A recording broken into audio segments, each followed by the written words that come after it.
نماتودها از عوامل مهم کاهش محصول انواع درختان و گیاهان زراعی در سراسر جهان به شمار می‌روند.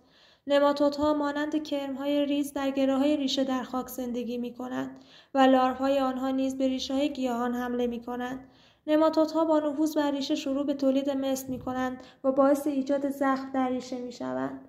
آنها آب و مواد غذایی را از سیستم ریشه گیاه آلوده می‌مکند و باعث رشد ضعیف گیاهان می‌شوند. کودسم گابریتریکودرما از طریق سیستم آبیاری و همراه با آب آبیاری به خاک تزریق می شود و با فعالیت و تکثیر در ناحیه ریشه باعث ضعیف شدن و کاهش فعالیت نماتودها می شود.